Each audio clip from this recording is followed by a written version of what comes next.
পাকা আম দিয়ে তৈরি আমের শাহী ক্ষীর। এই ক্ষীর খেতে এতটাই মজাদার হয় যে আপনারা যদি বাসায় একবার এভাবে তৈরি করেন তাহলেই বুঝতে পারবেন যে এটা খেতে কতটা মজাদার এই শাহী ক্ষীর তৈরি করতে অনেক বেশি উপকরণের প্রয়োজন হবে না। হাতের কাছে থাকা কয়েকটি উপকরণ দিয়েই মজাদারভাবে তৈরি করে নেওয়া যায়। রেসিপিটি যদি আপনাদের কাছে ভালো লেগে থাকে অবশ্যই লাইক কমেন্টস করবেন। তো চলুন ক্ষীর রান্না শুরু করে দেওয়া যাক। তো ক্ষীর রান্না করার জন্য এখানে আমি নিয়েছি চিনি গুঁড়া, পোলাওয়ের চাল হাফ কাপ পরিমাণ। চালগুলোকে পরিষ্কার করে ধুয়ে আমি এগুলোকে আধা ভাঙা করে নিয়েছি। তো আপনাদেরকে একটু কাছ থেকে দেখিয়ে দিচ্ছি আমি চালগুলো কিভাবে গুঁড়ো করে নিয়েছি। ব্লেন্ডার জারে দিয়ে 1 থেকে 2টা প্রেস করে এগুলোকে গুঁড়ো করে নেবেন। এগুলোকে একদমই পাউডার করা যাবে না, আধা ভাঙা করে নিতে হবে। তো এটা রেডি হয়ে গেছে। এদিকে আমও রেডি করে নিয়েছি। এখানে লাগবে আমের পিউরি। তো আমি এগুলোকে ব্লেন্ডার জারে দিয়ে ব্লেন্ড করে পিউরি বানিয়ে নেব। তো এখন একটি প্যানের মধ্যে আমি এই গুঁড়ো করা চালগুলো দিয়ে নিচ্ছি। এগুলো আধা ভাঙা করা, একদমই পেস্ট করা না। তো দেখেই বুঝতে পারছেন। তো এখন আমি এর মধ্যে দিয়ে নিচ্ছি প্রায় 1.5 কাপ পরিমাণ ঘন লিকুইড দুধ। আপনারা চাইলে এখানে পাউডার দুধটাও ব্যবহার করতে পারেন পানিতে গুলে নিয়ে।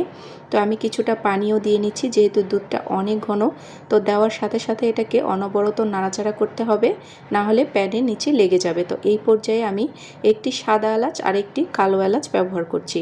এই ক্ষীরের মধ্যে অবশ্যই কালো এলাচটা দেওয়ার চেষ্টা করবেন। দেখুন পানিটা অনেকটা শুকিয়ে এসেছে। এই পর্যায়ে দিয়ে নিচ্ছি আমের পাল্প। আমি এখানে 1 কাপ পরিমাণ আমের পাল্প দেব। তো প্রথমে হাফ কাপ দিয়ে নাড়াচাড়া করে নিয়েছি, আবারও হাফ কাপ এখানে দিয়ে নিয়েছি। এখন এটাকে অনবরত নাড়তে হবে। তো দেখুন দুধটা কিন্তু শুকিয়ে এসেছে। এই পর্যায়ে আমি এর মধ্যে চিনি অ্যাড করে দেব মিষ্টির জন্য। চিনি দিয়ে নিচ্ছি হাফ কাপ পরিমাণ আর গুঁড়ো দুধ দিয়ে নেব 1/3 কাপ পরিমাণ। গুঁড়ো দুধটা দেওয়ার চেষ্টা করবেন, তাহলে এটা অনেক বেশি ক্রিমি আর শাহি ফ্লেভার চলে আসবে। তো দেখুন নাড়াচাড়া করে নিচ্ছি। এই পর্যায়ে চিনি থেকে কিছুটা পানি বেরিয়ে এসে এটা কিছুটা লিকুইড হয়ে গেছে।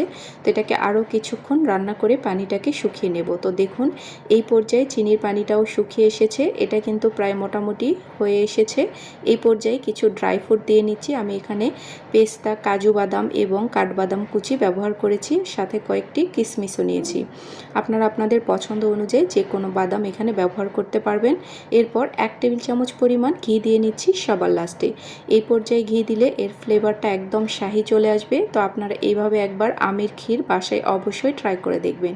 তো ক্ষীরের মধ্যে আমি কিছুটা আম টুকরো করে কেটে দিয়েছি, তো দেখেই বুঝতে পারছেন, আর উপর থেকে কিছুটা বাদাম দিয়ে নিয়েছি। তো এরপর আমি একটা সার্ভিং ডিশে উঠিয়ে নিয়ে এর মধ্যে আবারও কিছুটা আম দিয়ে নিচ্ছি। যেহেতু আমের ক্ষীর, আমের পরিমাণটা তো একটু বেশি দিতে হবে, আপনারা চাইলে নাও দিতে পারেন। তো দেখুন কতটা ইয়াম্মি আর লোভনীয় হয়েছে, আর এটা খেতে অনেক বেশি দুর্দান্ত হয়। এই সময় একবার হলেও আমের এই ক্ষীরটি বাসায় তৈরি করে দেখবেন। যদি আমার রেসিপিটা আপনাদের কাছে ভালো লেগে থাকে অবশ্যই শেয়ার করে দেবেন, যাতে অন্যরাও দেখে এভাবে একবার বাসায় তৈরি করে নিতে পারে। তো দেখেই বুঝতে পারছেন এটা কতটা লোভনীয় হয়েছে, আর খেতেও অনেক বেশি মজাদার। বাচ্চা থেকে বড় সকলেই পছন্দ করবে। এই পর্যন্তই, সবাই ভালো থাকবেন, দেখা হবে। আল্লাহ হাফেজ, আসসালামু আলাইকুম।